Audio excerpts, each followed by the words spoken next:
Now I want to introduce you to our first speaker of the day, and it is my friend and colleague Hugh Newman. He's the founder of Megalithomania, who is the co-organisers of this event, and he's also the author of the book Earth Grids, and recently he's been looking into the whole mystery of the giant skeletons that have been found in America and in other parts of the world. And he's been taking part in a TV show which is just aired on the History Channel, which is called The Search, or is it? The Search for the Lost Giants. And it's in its second episode this week on History Channel. It's only in America at the moment, but presumably it will come over here eventually. And he's also been putting finishing touches on a new book called Giants on Record with American Giants expert Jim Vieira. So he's going to be talking all about that today. And so without further ado, I will introduce you to Hugh Newman. Good morning. Okay. Thank you very much, Andy. Is the volume okay? Can you hear me? Hear me good? Do I need to yell or anything? No. Okay, good.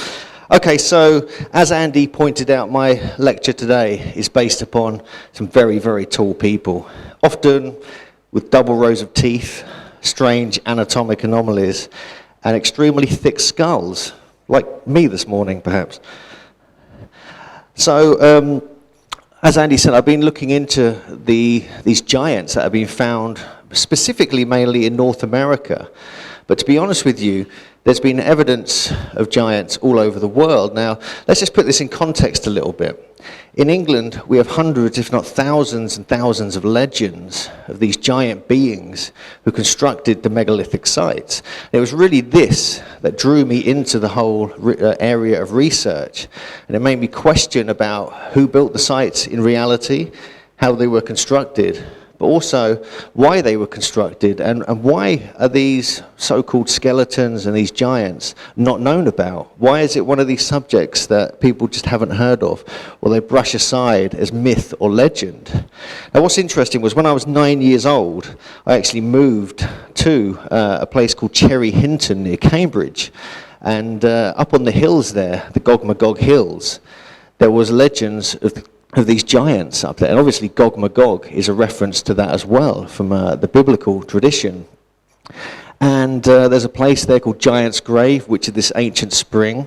The pub next door to the spring is called the Robin Hood and Little John. And Little John was known to be a giant himself from Sherwood Forest, along with Robin Hood and his band of merry men. So this is just some of the subjects I want to get into today. I'm going to have a little look at the Wandlebury and the Cherry Hinton and the Cambridgeshire giants. And then we're going to kind of move around the country into Europe. And I want to do a sort of more serious analysis on what's been found in North America. And this is really inspired by the work of Ross Hamilton, who I must credit here, and more recently Jim Vieira, who I've started collaborating with on this project, on this TV show, and also on a book we're doing. And we'll look at some of the evidence of giants worldwide from a completely global perspective.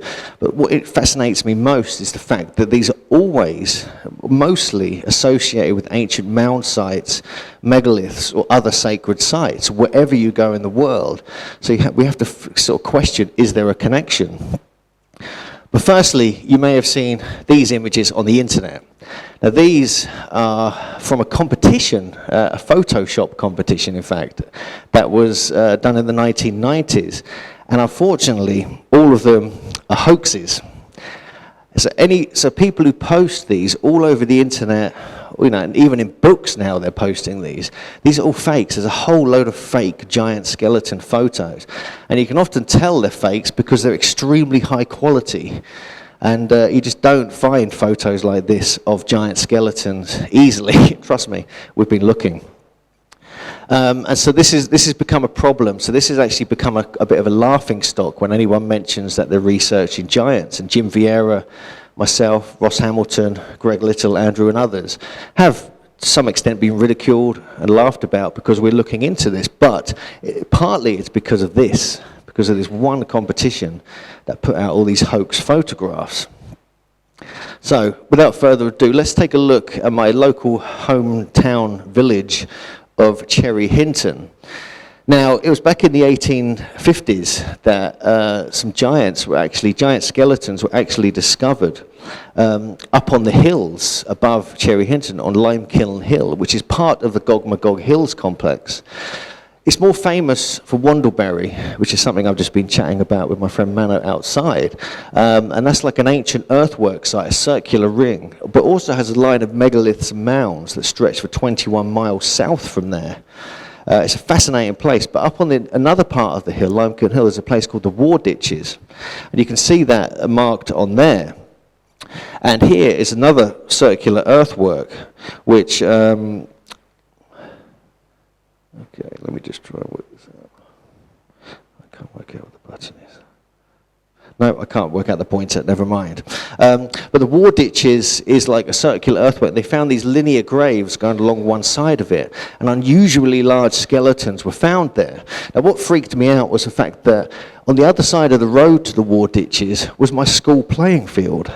And we used to go jogging, once or twice a week up there as part of physical education and actually run right near where the giants were buried. And now we heard all these legends and these stories when we were kids, this playground chatter, that there were these strange giants on the hills and you shouldn't go up there. And it was haunted and it's got all these strange stories associated with it. And it blew my mind when eventually I found out that some had actually been found up there. So we have to look at it in context. Even in your local village hills, if there's giant references, if you dig into the archaeological record, you often find evidence of them. Not long after that, I moved, more recently, I moved to Glastonbury. And even here, in the Glastonbury Abbey, there was a legend that this giant skeleton of King Arthur was dug up. And this goes back to, obviously, the 11 and 1200s. But I've found several descriptions, discoveries, and analysis of this through various people at the time. And they basically said it was an absolutely gigantic skeleton. It was so large that a fist of a normal human could fit between the eye sockets of that particular skull. A female skeleton was also found with it. The strange thing is this strange cross was found several feet down, but another 8 feet below that, they found the skeleton. So and this actually talks about King Arthur, actually on this cross itself. And so people have sort of put this as it was King Arthur's grave. It was like this, almost like a commercial enterprise by the priests of the abbey there to bring pilgrims in from different parts of the world. Actually, what was found was something quite significant, which was a giant skeleton. There's other connotations we get with King Arthur as well. This is King Arthur's Cave in Herefordshire.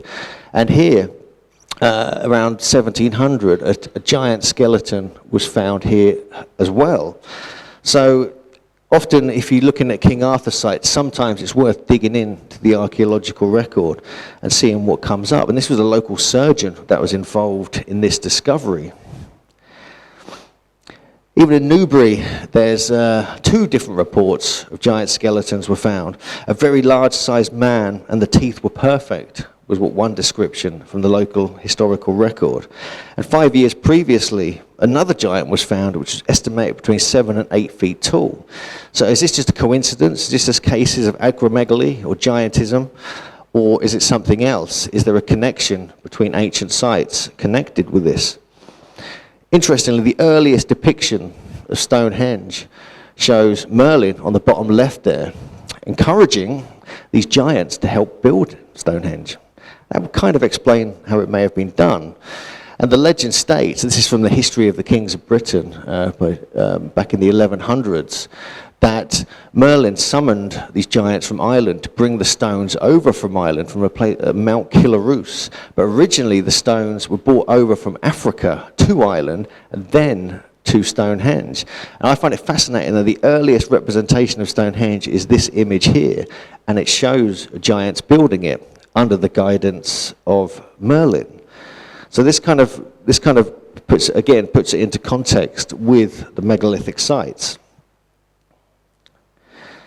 There's around Stonehenge, this is just obviously an illustration, around Stonehenge there are several reports of giant skeletons. Now, I kind of dug into this. Me and Jim Jim Vieira did a bit of more deep research on this and found several accounts around the Stonehenge area, and even some from the mounds themselves.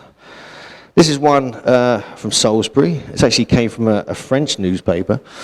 And this was found in the general area, with the Stonehenge being on Salisbury Plain. Its length was 9 foot 4 inch English, which is the largest human stature of which I ever heard. So it was found in a mound in a field. So was this one of the mounds near Stonehenge that stretched for many miles out from that particular area? This is another account from 1802.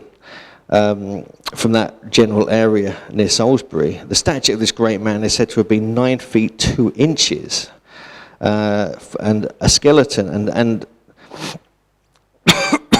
excuse me.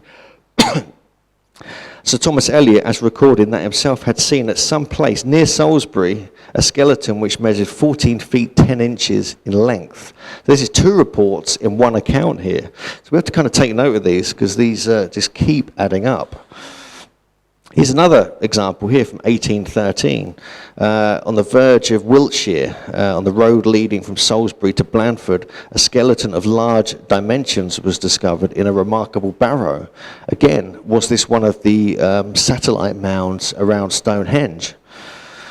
And there's just one more account we came across as well. This is more of a famous account from 1825, where a 7-foot skeleton was uncovered. And he goes into great detail about this. Chris L. Leslie, and he describes this as, is this one of the legends coming to life, and should more investigation be carried out here? And he was one of the real pioneers who kind of tried to kind of push for scientific research on this, but nothing happened. It was pretty much covered up. So as we saw a moment ago, Merlin was said to have summoned the giants from Ireland to bring over the stones to build Stonehenge. Here are some examples from Ireland itself, which could give some reality to this. This is in Sligo, and it describes an unearthing a skull, jawbone with teeth in good condition. Now, this is something we keep coming across in the North American skeletons, that the teeth are often in perfect condition, and various other parts of the human anatomy. The bones were exceptionally large and show that the man who in the long ago was laid to rest there must have been of giant stature. The discovery created quite a sensation, which I'm sure it would today if we uncovered such a skeleton. Even in Four Knocks Island, there used to be several mounds surrounding this site, and these were obviously burial mounds because a giant skeleton was uncovered there. The headline on the right there reads, "Skeletons huge." 2 of the skeletons were larger in height and width than the largest present-day man. Excavations on the surface of the mound revealed several shallow graves containing the skeletons of both babies and adults. So again, we have references to these very tall human beings. And this is just a second report covering the same story in a different newspaper. So just to let you know, this wasn't just local press, this was actually went international and sometimes international press. This is probably the most famous Irish giant, unearthed in County Antrim, and it's said to be 12 foot 2 inches high. The girth of the chest was 6 foot 6 inches, which is taller than me. The 6 toes on the right foot, which is another trait we come across when we look into these giant accounts. It was exhibited in Dublin, Liverpool, Manchester, and in London.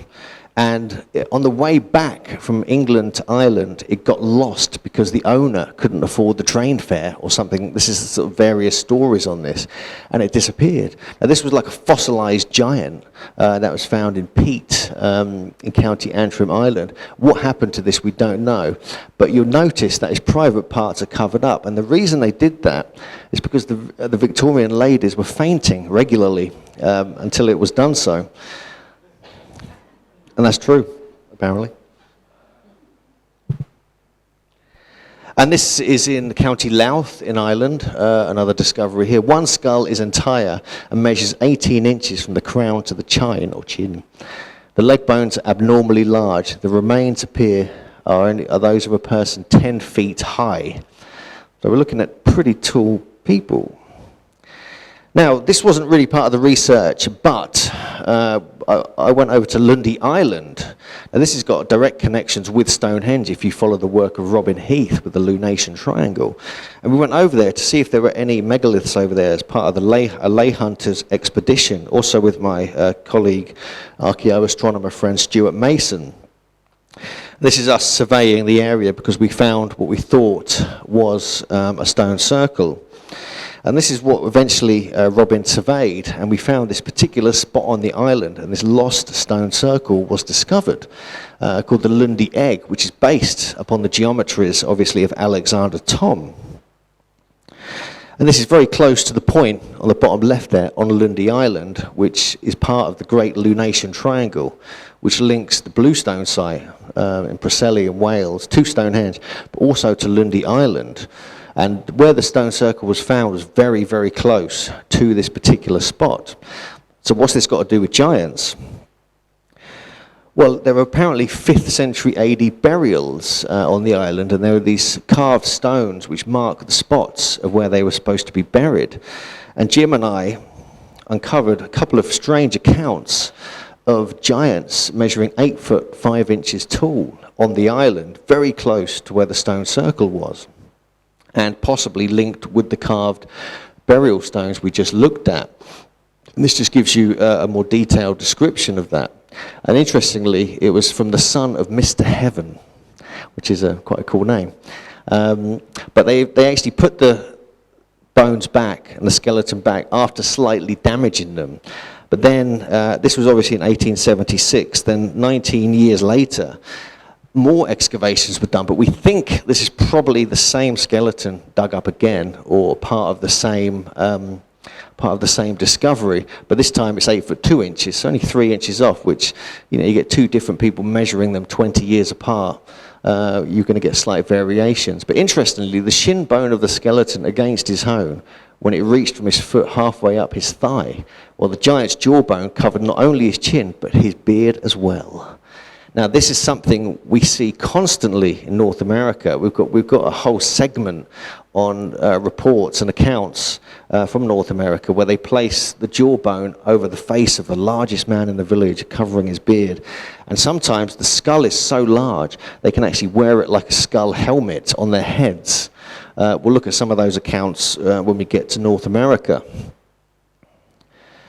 Even in Surrey, there's been a report here from a picturesque promenade around Dorking. About 160 years ago, as some workmen were digging in the churchyard, they found an entire skeleton, which on being measured proved to be 9 foot. So this is just a random newspaper report we stumbled across in our research. And even in Leicestershire, a skeleton of a man 7 feet tall and apparently hundreds of years old was found during quarrying operations near Ashby de la Zouch, Leicestershire. So, random places you find these reports. GLENQUICKEN Stone Circle, and there's not many references to giants actually found within or near Stone Circle. Stonehenge, obviously, perhaps the Lundy one, and a few others. But this one's particularly interesting because this was noted by Alexander Thom as quite a significant stone circle in itself. But as we dug into the reports, we found here that a stone circle in Scotland near to GLENQUICKEN was excavated in the early 1800s, revealing the bones of a man of uncommon size.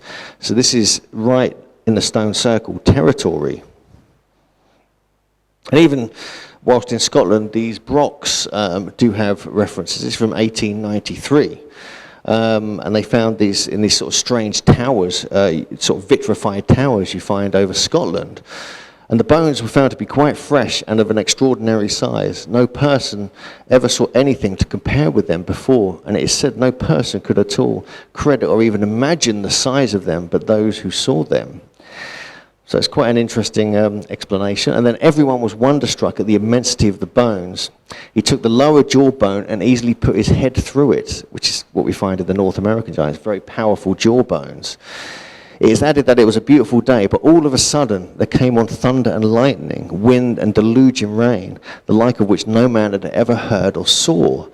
Now this is very interesting because there's been references to when giants' graves are disturbed this magical weather happens. It's like they put a spell on their own grave sites, and bad weather occurs immediately after to say, no, stop digging. This even happened at stone circle sites, such as Stanton Drew. There's been reports when they tried to dig that stone circle site up, this kind of extreme weather starts happening.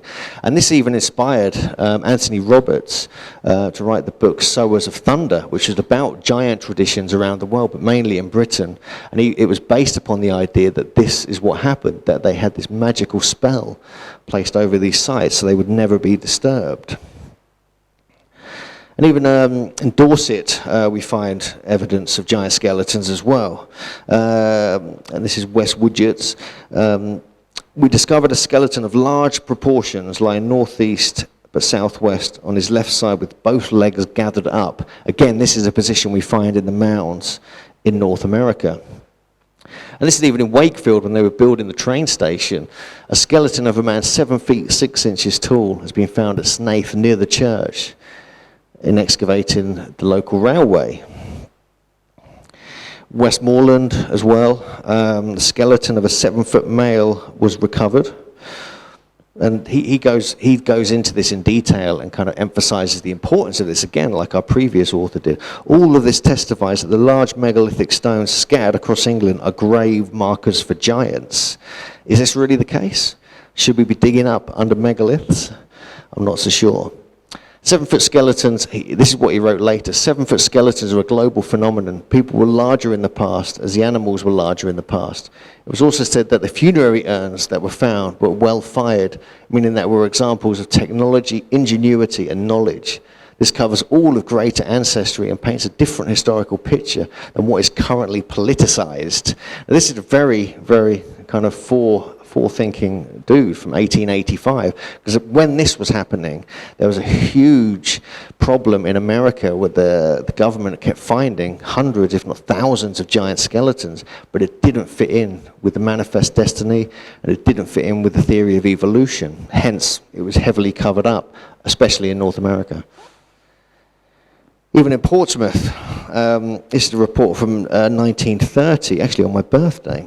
Relics of a giant race, the skeleton of a man over 7 feet in height, who probably belonged to a giant race that lived from 3,000 to 4,000 years ago. This is at Portsdown Hill near Portsmouth. The discovery of these remains is an interesting bearing upon the legend still persisting of giants who lived in the locality. So are these really still legends, or was it something that's been suppressed? This is a 9'6" skeleton from Durham, and what of note, the teeth, he said, he took out of a gigantic skeleton of a man. He goes on, in the middle of this bank was found the skeleton of a human body which measured 9 feet 6 inches in length, the shin bone measuring 2 feet 3 inches from the knee to the ankle, and it was found around 4 large flat stones surrounding it, which again is a trait we find in North America. And even down in Cornwall, there's many giant legends, as many of you probably know. It states that the bones disarticulated and scattered that were much larger than these weaker descendants of today, probably meaning us. But there's an interesting story, because this inscribed stone, which is said to be 9 feet tall, from the 6th century battle of Gendal Moor, the stone is 9 feet high, and the legend is that the king was as tall as that. He's said to be buried under the stone, complete with his treasures and weapons. That would be an interesting excavation. This is just another random one from Wales. He found by the remains of a tumuli that the person interred was above the common size of men. And we find this a lot. There's literally hundreds of these reports of uncommon size, larger than life, larger than the common size of man.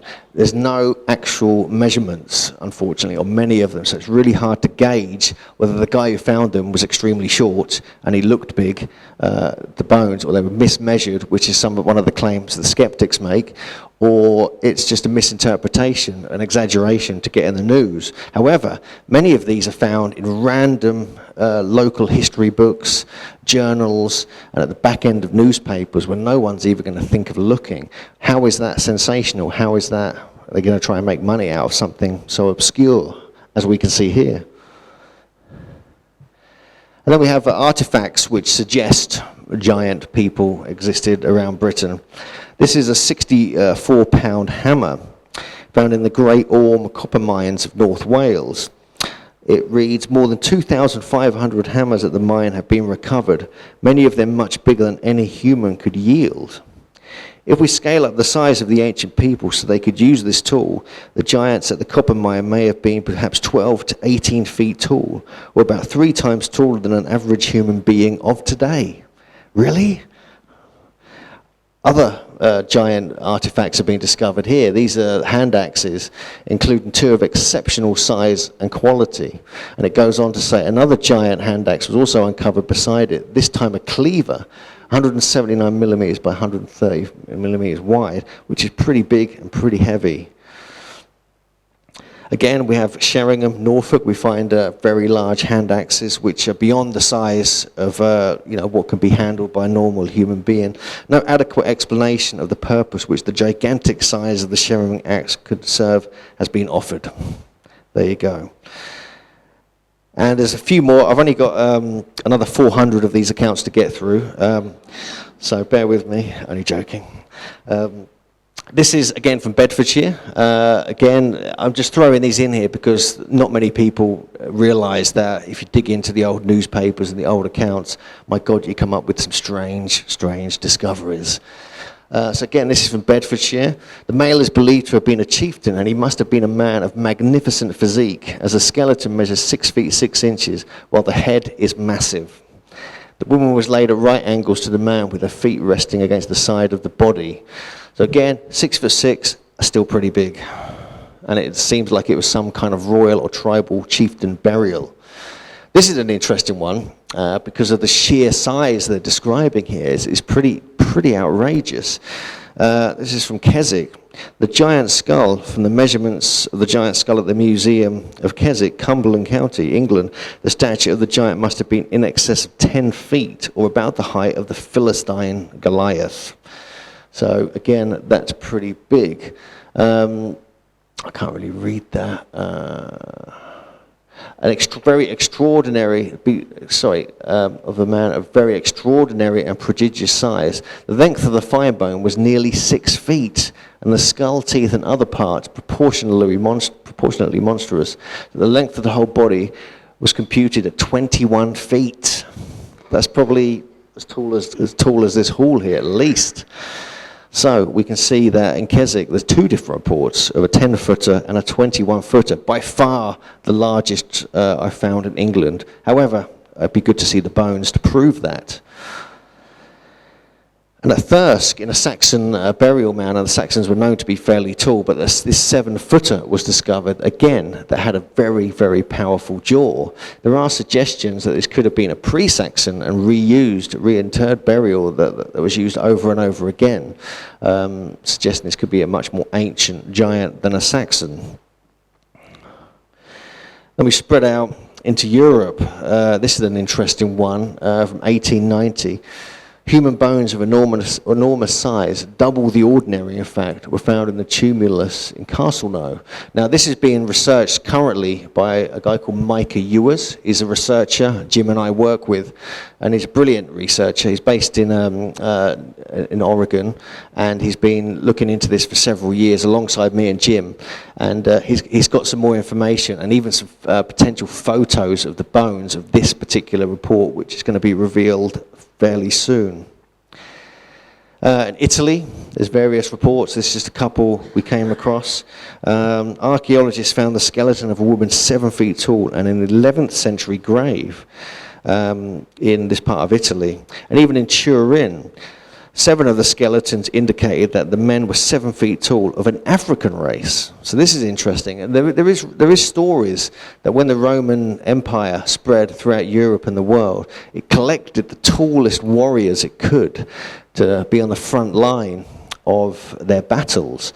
And hence, this is why you get reports from the Roman era and later. And it may explain why they all died out, especially in Europe, because they were being put on the front line. This is an unusual story. This is very strange. In 1807, there's a whole story that they were digging in the island of Sicily, and they fell through into this cavern and found all these hieroglyphics and this giant skeleton. He was informed that some human skeletons of vast size had been dug from the ground about 3 miles distant. I'll read this out, it's very interesting. They dug to the depth of 170 feet. When they came to a marble wall adorned with hieroglyphs, it fell into a hollow place or cell upon 2 marble coffins, which contained the gigantic bones. Captain Allen placed the bones of the most perfect skeleton in the proper position and found the skeleton to be 11 feet and 4 inches in length. Italian measure, which equals to about 10.5 feet English. But it's a very nice picture, I must admit. And it's just a selection of reports that have come out of France over the years. I'll just quickly run through these because these are pretty fascinating. And there are some extreme reports that aren't mentioned here, which we'll have a look at later, which suggest even giants up to 20 to 30 plus feet tall, which is a little bit beyond the realms of possible, perhaps. But let's take a look anyway. This one on the right-hand side, 8 to 7-foot skeletons were brought to light beneath a huge monolith weighing more than 4 tons. So again, we find the references to the monoliths at the top in the middle there. Skeletons of giant warriors unearthed in France, which they say are 25,000 years old. And at the bottom middle there, the skulls were of gigantic proportion. They were sent to the Paris Academy. I can't quite read that, but between 10 and 15 feet in height. And so we're looking at various very large examples from parts of France. And even in Greenland, we have evidence here as well. This kind of blew my mind when this was uncovered, sort of like the Eskimos. These people are never before seen, even by the Eskimos. They are copper-coloured and are 7, 8, and even 9 feet tall. In features, they resemble the American Indians. So again, this relates to a legendary tribe of giants who are said to exist in that part of the world. And even on Tenerife, we find these incredible stone pyramids, which have been researched and documented very thoroughly by Antoine Gagal, who spoke actually at Megalithomania about these black stone pyramids. The people, and this is what was discovered there back in reported in 1907. They were of tall stature with proportionate limbs. There were giants among them of incredible size, and they may not appear fabulous. I will not repeat what is said on the subject. Of one, it is generally said, as a verified and ascertained fact, that he was 14 feet high and had 80 teeth in his mouth. Now this is a lot of teeth. This would definitely suggest double rows of teeth, which is something we find all over North America, which we'll get into shortly, I promise. But also, I mean, 80 teeth, I think that would say triple rows of teeth, or even quadruple. It's rather a lot. So anyway, so that is an interesting, you get little nuggets of information that come through like this, which make you really question what's going on. And using the references from North America, I think this kind of really does fit. Even this, near Ankara, this is from the St. Joseph Gazette 1933. The photos of Elijah Hoyak, interesting because it's a polygonal wall, which Andrew and I visited last year. But this is interesting. This is nearer Ankara than it is to Elijah Hoyak. But the coffin and skeleton of a Hittite princess of the mysterious race that ruled Anatolia 5,000 years ago, and the skeleton of a guard who was 7 feet 1 inches tall, are the sensational finds of a Turkish archaeologist digging at this town south of Ankara. And various other very interesting grave goods were brought up. Now, 7 foot 1 inches, that is pretty tall when you think about it. It's kind of the average size we find in North America, but he may have been chosen because he was a good bodyguard, as we kind of see with the Romans. This is an interesting one. I've tantalizingly put a picture of Göbekli Tepe in there, even though there's nothing to do with this whatsoever. But this is a 47-inch human femur, which was when they were road digging around the Euphrates in the 1950s. These were reported, and then this guy called Joe Taylor, who's a good friend of Brian Forrester actually, reconstructed it from the original reports, and it turned out to be this tall, which would be about 14 feet tall, which is pretty good, 14 to 16 feet tall. So if this is for real, this is very interesting because this is in the biblical lands. And we do know that there are obviously multiple biblical references to giants. Here are some of them. These are just nicked from the Bible, really. And this is where a lot of the people who talk about the Nephilim being in North America, they base it upon the original references in the Bible here and the Book of Enoch. So here's just a couple of examples here. I mean, this is the classic one. There were giants in the earths in those days, and also after that, when the sons of God came into the daughters of men, and they bare children to them. And same became mighty men, which were old men of renown. This is from Numbers. And there we saw the giants, the sons of Anak, which come of the giants, and we were in our own sight as grasshoppers, as so were in their sight. I mean, the list goes on. I'll just leave these up here for a minute, but it does give you kind of a good reference, the fact that they were spoken, a matter of fact, in often great detail, in the Bible, in the Old Testament, and in the Book of Enoch. So we have to kind of take this on as a possible kind of possible reality here. And the fact that they're even finding them now in that part of the world does put a kind of spanner in the works for the skeptics. This, on the other hand, could be totally fake. I'm not too sure about this. This was found by a guy called Gregor Spory, and I borrowed this picture from him. And he basically went up to about 100 kilometers north of Cairo, got chatting with the family there, and this guy had a private collection, and he had to pay something like $200 or $300 just to have a look at these.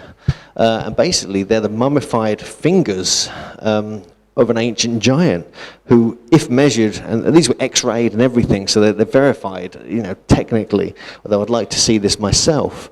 But it was said it would have been a giant 16 feet tall, 100 kilometers north of Cairo. So are there any other parts of Egypt that have giant reports? Well, yes, there are. This is an interesting one from Philae Island in Egypt from 1881. And this is from a guy called Professor Timmerman. The Temple of Isis on the banks of the Nile, 16 miles below Najd Jafad, has opened a row of tombs in which some prehistoric race of giants has been buried. The largest, 11 feet 1 inch. So a whole race of giants, apparently, discovered on Philae Island in Egypt. So let's continue around the world briefly. This is from Russia. A skeleton of a giant with a skull 33 inches around and a shin bone 33 inches long has been found in the Tian Mountains of Russian Central Asia. And this was reported, some time ago, in 1945, I think. And this is interesting because there's been other reports. This has been investigated recently by a guy called Bruce Fenton. He was actually on a science television show. And he looked into these reports here from Georgia. And these are relatively recent discoveries. This is just a few years ago, even from 1998. It's estimated that the giant man was around 9 to 10 feet tall, and that the skull was about 3 times the size of a normal human skull. And this was investigated quite thoroughly. They didn't find any bones, though, but they did find some very strange stonework in the exact location these were said to be buried.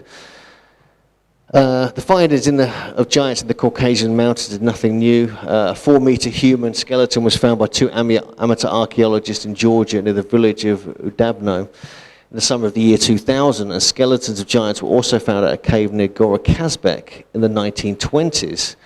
Not to mention the discoveries by Soviet scientists in the 1950s. That sounds interesting. I wonder if that was that one.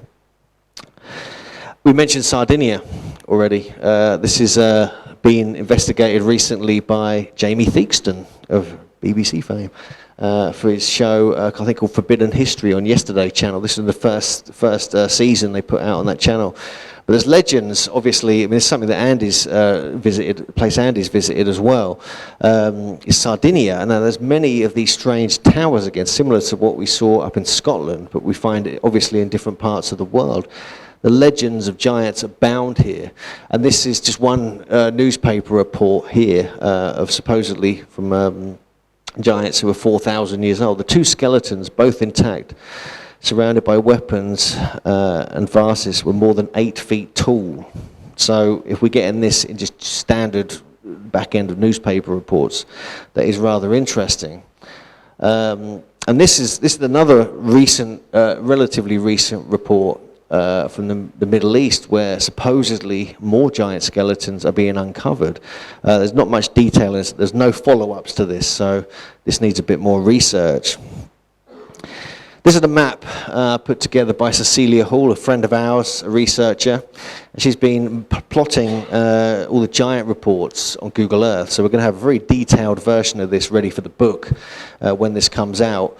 And you can see that a majority of them do tend to be around Britain and obviously the Middle East area there as well. She's done this all over the world.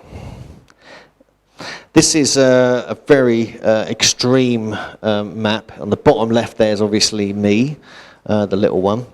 And on the right here, I don't know who that is, but this is actually from Steve Quayle, and he's done this fantastic book just called Giants, a huge book actually, it's almost as big as that. And he put all the reports he could in, and he believed there were giants 36 feet tall, and you can see here, this is what was uncovered in 650 BC to 640 AD. An earthquake in the Bosphorus uncovered this skeleton, but there's no, it was just sort of hearsay, word of mouth information put out. So these are extreme ones. This isn't really based, I don't think this is based entirely on reality, but this is the kind of stuff that's being put out there, so be wary. This is why that Photoshop competition worked, because it fitted with these kind of theories, but the reality is probably between 6 foot and 10 foot of most of the giants that are being discovered. Even in Japan, we have this from 1918. 15 human skeletons are unearthed, but the upper and lower teeth are evenly worn down. This is interesting. Decayed teeth are not found. The bony structure of the skeletons are massive. Shin bones, in most cases, are somewhat flat. Some of these skeletons stand 7 feet high. Even shorter ones are over 6 feet. So again, we find this evidence of the teeth, and obviously they have incredible polygonal megalithic stonework there. And even in our recent visit to South Africa, there's a site called Goliath's Footprint, this one here. There's me just doing a ministry of funny walks. And Michael Tellinger on the left there, who recently sort of popularized this. There are suggestions that this is just carved out, and it would make sense because it's too big to really deal with. But the weird thing about this one is that where the toes, actually, I'll just point this out. Where the toes are pushed in, you have this ridge. It's almost like they've pushed in the toes, and then this bit's popped out the top. Like if you were walking in clay or mud, that may happen. However, there could be a natural feature which was then carved to look like a foot later. The jury's out on this one, to be honest with you. I'm not sure. I was sort of blown away when I saw it, but the fact that it's in granite doesn't help, because you don't really get footprints in granite. Even in Johannesburg, not too far from there, a skeleton of a man who was 10 feet tall when alive has been dug up 10 miles from there. This was actually investigated by Michael Tellinger on this fantastic video you can check out on YouTube, where he kind of managed to get into the university there and actually look at some of the bones. These are just some other footprints from around the world, various different ones. I'm not going to go into detail on this. These are the famous Kiribati and New Zealand footprints. The largest are about 3 feet long, easily twice as large as the foot of an especially tall person. So either these guys just had massive feet, or they were giants. And again, the 6 toes, as we saw in the last couple of slides, you find, again, references to this in the Bible. Getting closer and closer to North America. This is a strange one. These were some, many giant skeletons were uncovered by an archaeologist called Paxton Hayes back in the 1920s. And this was actually Smithsonian. This was actually funded by the Smithsonian Institution from Washington, D.C. And multiple 7 to 8 foot giants, some mummified, were found. In this part of it's northern Mexico, not too far, 120 miles or so from the Mexico-America border. But interestingly, more recently, within like 20 miles of where these giant skeletons were found in these caves, they found these elongated skull people. Now, Paxton Hayes didn't even mention any discoveries of these back in the 1920s, but like a few years ago, suddenly these long skulls were discovered. And this is something, obviously, that Brian Forrester will be going into detail about the whole story about these elongated skull people from around the world. This is actually from Mexico as well. These are just a couple of accounts from that part of the world. On the left-hand side there, he found in Mexico a cave containing some 20 skeletons of men, each above 8 feet in height. On the right here, a mound near San Juan, Mexico, there had been unearthed a skeleton of a giant man who evidently belonged to a prehistoric race. The length of the skeleton is 12 feet 7 inches, which is pretty big. Even in Peru, on the edge of the Amazon, there's been explorers who discuss incomplete skeletons, including the skeleton who must have been 8 feet tall. There, obviously, the further you get into the Amazon, there are more and more reports of these possibly still alive giant races. Again, this is one example of that, where they potentially witnessed these red-headed giants. And even in Tiwanaku in Bolivia, not only have they found these long skulls, these elongated skulls all over the place, but there's a lot of legends and stories that are similar to what we find in Britain, that the giants built the megalithic sites in one night. It was like this magical kind of power they had that they could just construct in one night. But then, this is interesting, because this is parallels with the biblical flood story. Viracocha, who was the creator god, said he created the giants to move the massive stones that comprised much of their archaeology, but then grew unhappy with the giants and created a flood to destroy them. So what did they get up to? So let's have a look at North America. I think I'm doing all right for time. Here's just a few accounts I've slung together here. Now, to be honest with you, Ross Hamilton really got me into this. I read his book like 7 or 8 years ago, and it kind of just stunned me that North America has so many of these giant reports, really blatant, clear-cut accounts, and even the Smithsonian involved as well. So that kind of gives it some credibility, some would say. And so there's a lot to be said for this. And then I met up with a guy called Jim Vieira back in 2011, and we started looking into this a bit more thoroughly. And realized that, within a few years, Jim had accumulated over 1,000 accounts from newspapers, scientific journals, various letters, town histories. I mean, really obscure kind of documents that no one would ever even uncover unless people like Jim and myself and others actually uncover them ourselves. And we had to go through microfilm, tons of newspapers, and eventually this is been put together by Cecilia Hall. This just shows you the kind of accumulation of giant accounts we're dealing with here. This is just some of them. We couldn't fit, if we put any more of these little men on there, it would just become a blur. But the real hub of it is around the Ohio Valley, West Virginia, Pennsylvania kind of area. Some of these, Andrew's going to get into his talk, especially in West Virginia. But it's the Ohio area that really kind of drew my attention because of all the mounds there. And this has become such a sort of story all over the world that Jim and his brother Bill and I have been researching for a couple of years. Jim got offered this TV show, and suddenly this TV company came in and wanted to film us all doing our research. And for those that can get history in America, this is the show that's already been airing called Search for the Lost Giants. It should be out. I hope it's going to come out in Britain sometime later this year or next year. But at the same time, we've been researching for the book. This is just a few examples here from California. Now, I'm not going to go into too much detail in these because it gets a bit much after a while, as you can probably sense already. But these are just some examples that talk about various heights in California. From most of them, this one on the right here is 8 feet tall. Some of them are buried extremely deep below the surface, 20 feet below the surface. This account on the right talks about. Some of them, obviously, are mummified as well, and we do find this, especially in California and the Nevada area, and even on Catalina Island, the Channel Islands in North America as well. And you do get these strange footprints. In Texas, this is a very controversial selection of footprints found that were next to dinosaur footprints.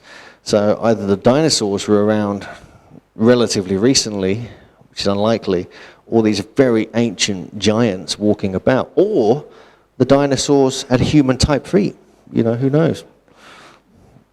Just shows you an image of what we're looking at here.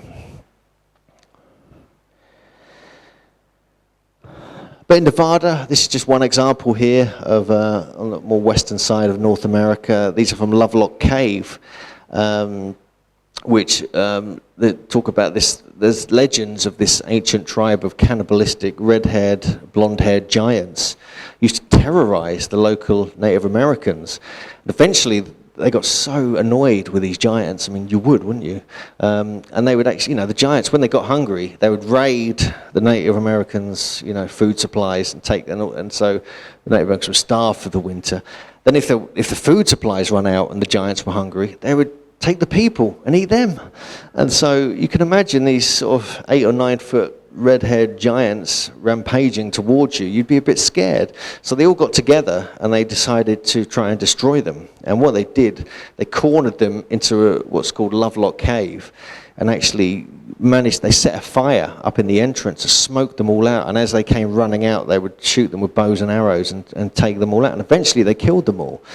And this story had been going around for a long, long time, and everyone thought it was legend, it was conjecture, it was just, some kind of strange folklore of the area. But back in the early 1900s, the cave had become a guano cave, like a bird poo cave, and it became like this rich resource of fuel. And so as they were digging and digging and digging deeper into this and collecting this guano, they eventually got in there and found these mummified remains and charred skeletons of this very tall race of blonde, red-haired giants. And these are some of the artifacts on the bottom here. You can see a huge Lovelock sandal, which is 12 inches long. There's these famous duck decoys as well that were discovered. But the strange thing is, the dating of them goes back at least 5,000 to 6,000 BC. It's incredibly ancient, some of the artifacts found there. Here's a rare photograph of some of the skulls. And these are actually on display, but only in the basement for those who've got private admission. And actually David Hatcher Childress got in there as part of the Ancient Aliens TV show. They wouldn't let us in for our show. A bit annoyed. Because of David Childress. But anyway, so this is one example of from that part of the world. And often we find, the thing about the western part of the United States, especially was another interesting place is Catalina Island, which actually I found a report from the 1500s that talk about a stone circle complex that was actually found on Catalina Island and witnessed by Spanish chroniclers. This was later destroyed by Christian missionaries because it had pagan idols and it was a sun worship area. But it does suggest that they existed on there. And Ralph Glidden, this isn't actually the report I'm talking about, Ralph Glidden, who was an amateur archaeologist, who's a very controversial character, found over 3,000 skeletons, and over half of them were of giant stature, between 7, 8, some 9 feet tall. But there was evidence of red and blonde hair and pale skins. Even the Spanish chroniclers talk about pale-skinned, ruddy complexion of the people on the island in the 1500s. This is interesting. This is on the left-hand side there is a supposed mummy that was found in San Diego, which is I find very interesting. I actually got really into that. I went to San Diego recently, so I went to the local history society and the local library. I got chatting with all the historians who suddenly were really interested. They'd never even heard of it, but this, I think 9 or 10 foot tall giant was found in the early 1900s, and it caused quite a sensation. And then the guy on the bottom right there who's doing the hands, he's actually from the Smithsonian, and he did exist. I've got all his details. He worked for the Smithsonian at that particular time. They went to San Diego and paid $500, and I've seen pictures of the receipt, and she bought this and actually took it back to the Smithsonian because they were fascinated by it. It was a mind-blowing discovery. And then 13 years later, the Smithsonian put it out that it was a fake and it was made of gelatin and all this weird material. 13 years later. So I went really into the research and I couldn't find any evidence of any changes. Why 13 years later? It was a real one originally. 13 years later, it was a hoax. So what happened in that period? Well, a guy called Ardis oh God, I can't say his name. Hrdlicka. He joined the Smithsonian in that time period, and he was the main man responsible for trying to discredit the whole giant story. And he joined in that 13-year period, and then it became a hoax. And I find that really interesting. This is the sort of thing we get into in the book. I haven't really got a huge amount of time to go into it in detail here, but you can see the little bits of cover-up, the little bits of conspiracy, if you look in the right places. Interestingly, on the right here, this is actually a mummified skeleton from China, which actually very much resembles many of the discoveries found in the western part of North America. And the fascinating thing is they were very tall, they had red hair, and they were often mummified. And so I find it fascinating that even in different parts of the world, I just wanted to put that in there as an example. And it's said to be 3,600 years old. This is from New Jersey. This is a very nicely put together ensemble of skulls and bones. Very skull and crossbone style. And again, we find in the east coast of America, we find many, many examples of these kind of skeletons. On the right-hand side here, this is just a detailed report from the New York Times, a very reputable newspaper. They run in size from a small child to several or 7 feet in height, and one, supposed to be an old medicine man, must have been at least 8 foot in height. So this is just, honestly, there's 1,000 of these to go through. Get the book when it comes out. It's too much to deal with now. But even in Connecticut, where my fiance lives, in Bridgeport, there's several reports from Connecticut. It's I mean, even in just parts of New England, we do find these. And I've spent a lot of time in New England researching. This is where Jim Vieira lives, up in Massachusetts, just near here. And can't quite read what that says. Both skeletons appear to be well preserved. The bones are rough, denoting great strength. The skulls are flat, and both possess a perfect set of unusual teeth of unusual size. So again, we find evidence of cranial deformation, and we find very powerful jaws and teeth. Even in New York State, we find mound culture sites, and there's evidence of great wars that took place here between the Native Americans and the giants. Thousands of bones have been scattered and piled up in these mounds all across various landscapes that were being discovered and written about in these town histories and journals. Here's just a representation that one of the discoverers, who actually, when he was young, he found a bunch of these bones and measured them, and then he decided later on in life to find his measurements and actually build these wooden giants. And this is how tall he believed they would have been. And this is in New York State. Even in Massachusetts, we find evidence of very, very early giants, said to be up to 7,000 years old, and they're connecting it with European origin from that era, which kind of makes sense. The more you look into this, the dates keep getting pushed further and further back. Even near Boston, right on the east coast, a stone mound was opened. One of the larger mounds was entered years ago, and 5 very large skeletons were removed. This is in Pennsylvania. This is all that was left of a mound I was investigating. It took us hours to find this. Sheena and myself actually went on a road trip around North America, this part of Ohio, Pennsylvania, West Virginia, Wisconsin and Michigan for 6 weeks into September 2012, and we investigated about 60 mounds, museums. We met up with Ross Hamilton and various other researchers. And that's sort of the basis of my research, really. But 33 skeletons were discovered here. They don't mention on the sign that some very, very tall skeletons were also discovered. And this just shows you some of the actual photos of what was discovered there, and old prehistoric giants found. The huge bones found in the rock-lined burial, which is McKee's Mound in Pennsylvania. Okay. Does that account for the power cut as well? Okay. Okay, these are just a selection of reports from Ohio. Now, Ohio, it's just hundreds of reports here, probably 400 just from the Ohio area that Ross Hamilton originally discovered, but we have some that 8 feet tall, and we have one down here which was at least 11 feet high. And New York Times, they're discussing this as well. This is from Charleston, West Virginia, which is something Andy's been researching, that general area. At the bottom, they found the bones of a human being measuring 7 feet in length, 19 inches across the shoulders. Now, these were all reported in the New York Times. The Miamisburg, this is a fascinating place. I went here and researched this whole area. This is a nuclear facility was built here by Monsanto in the early 1970s. Just so you know, and it was right next to the mound. It's actually called the Mound facility.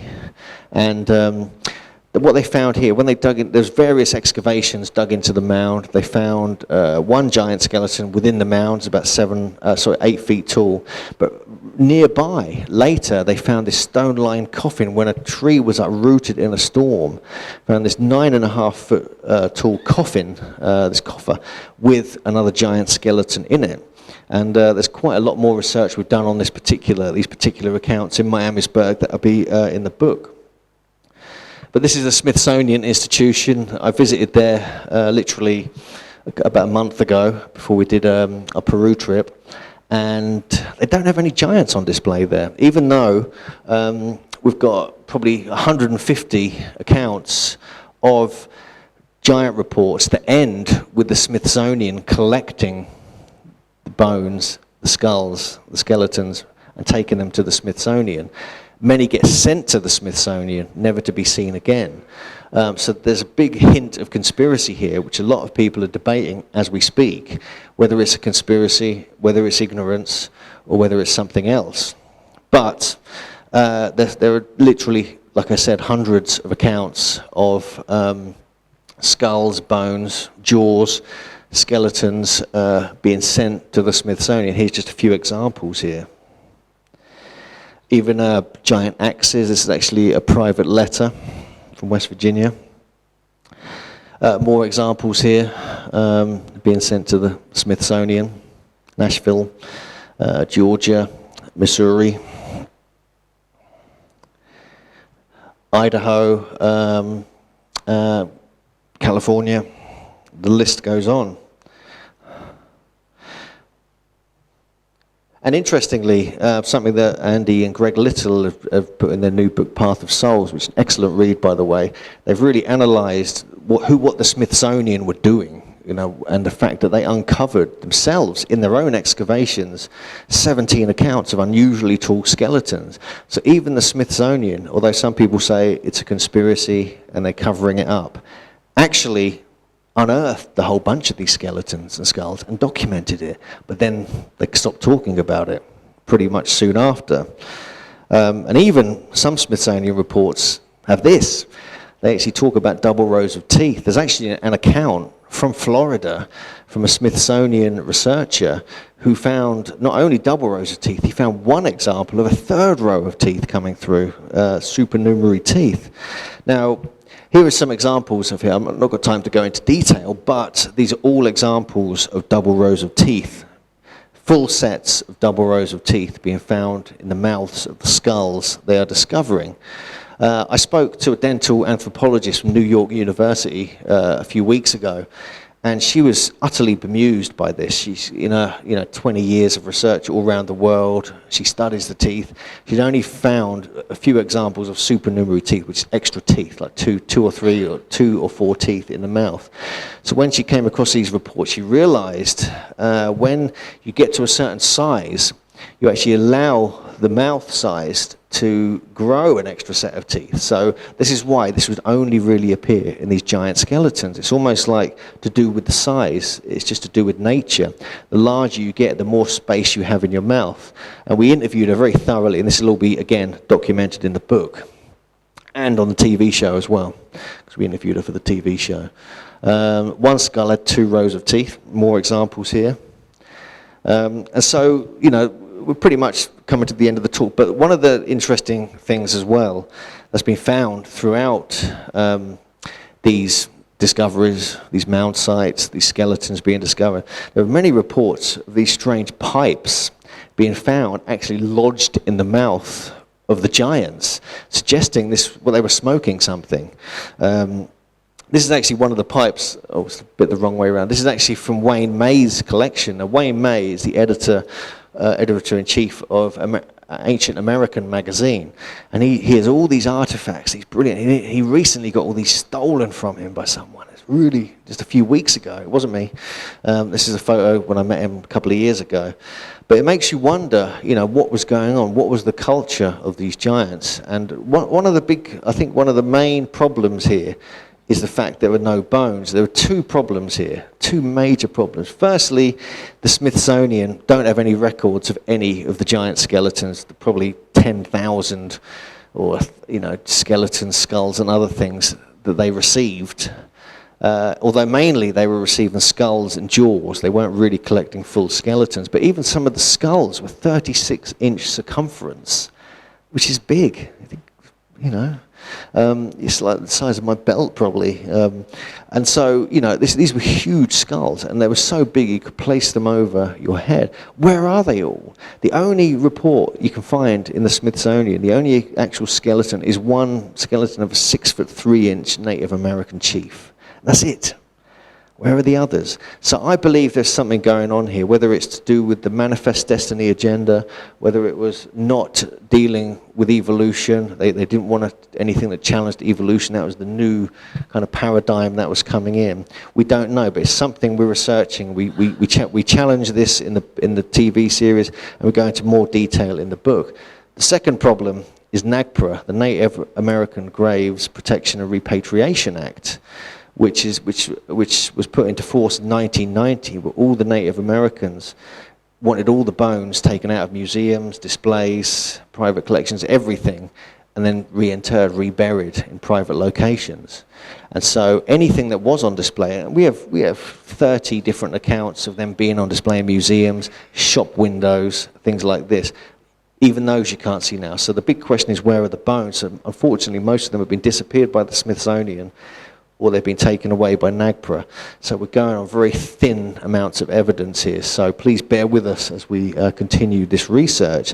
But none of that explains this guy. We found 5 different accounts of horned skulls throughout North America. So how did that happen? Is it something they were smoking? Who knows? Anyway, so I'm just going to sort of finish up here. This is the book we've got coming out. That's my colleague, friend Jim Vieira. And you can obviously, if you can get history, watch it online somehow. You can check out the show with two programs in now. This is a bunch of my research and books and events and other things we're doing. Obviously, you've got all the flyers for future events. So thanks very much for listening.